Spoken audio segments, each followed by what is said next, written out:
Hi, Jim Graden here, focusing on combat sequences. And these combat sequences were taught to me by the legendary Joe Louis. Joe Louis is considered the founding father of American kickboxing and is considered one of the greatest American martial artists of the 20th century. I was very fortunate. I trained directly under Joe Louis for 20 years, and I definitely credit him with making me a world champion. Now, what I love about my training with Mr. Louis was they always focused on strategy and getting more mental about the training and focusing on developing different approaches to fighters instead of just getting out there and fighting. And what he created were these combat sequences, and the one we're going to work on today is called the 38.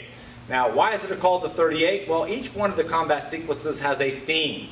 The 38 is much of a pressure fighter, and if you were in the ring and I said 38, I basically am telling you to work the body.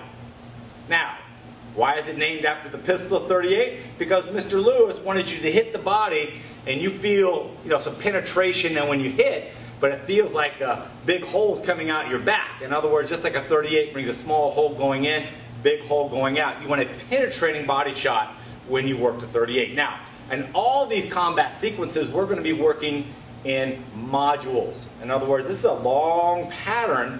You would not utilize the entire pattern in a bout or a fight. You would break it up into small, what we call modules. All right, now, you're going to be training at home with me. At least I sure hope you are. And if you're watching this on video, I want you to follow along. So what I'm going to do is I'm going to do this 38 in a southpaw position. I'll have the right leg in front so you can be in what we call orthodox position with your left leg in front. Again, if you're right-handed, I highly recommend you develop your fighting skills with your left leg in front. All right, here we go. Let's go ahead and get started, getting a good guarding stance. Now, very first part of the module, we're going to step in and fire a jab. We call it a stabilizing technique. We're trying to freeze the target. From here, we're going to slip, making our opponent miss. Then we're coming back up again, slipping again. Now, as we slip to the right, we want to make sure that we stay down. If you notice, my chin is down, my weight is slightly shifted back, so I can then go with a wide body shot, trying to go around that elbow and hit that rib cage, and then a short hook coming right into the liver, little liver shot. Now from here, I'm going to give a fake. I'm going to make my opponent think I'm coming back with that right hand, boom, as I come back with the hook punch. And from there, of course, I never have my students just stop. We always kind of stay in the moment. We'll call shadow fighting. In other words, you're learning this with me in front of this TV set. From there, you should take this to the mirror and then later take it to the heavy bag. And I'm going to show you how to do that, as well as to the mitts, and then actually applying these theories to sparring.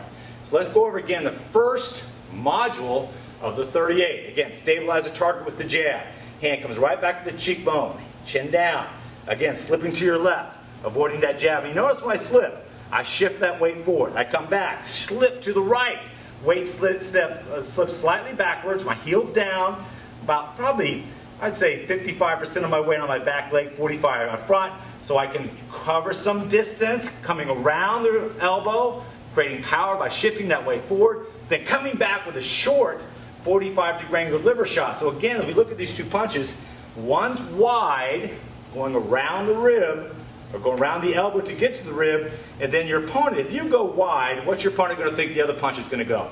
It's also going to go wide. So I love about this combat sequence, has a little deception in it because we go wide and then we go short. And again, that short punch, don't pull the hand back. You pull the hand back, you're adding a gap in time for you to get hit. You've got to be able to learn to create power from your chin bone or cheekbone straight to the target, utilizing your body to create power. And here, again, weight's forward. That weight is going to come back.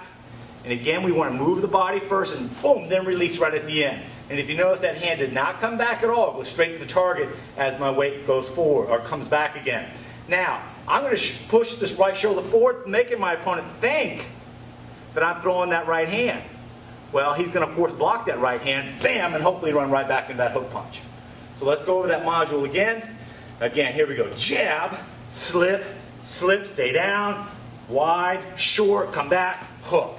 Again, jab, slip, slip, body, body, hook. Back outside, don't disengage, keep fighting, come on. Jab, slip, slip, body, body, hook. Back outside.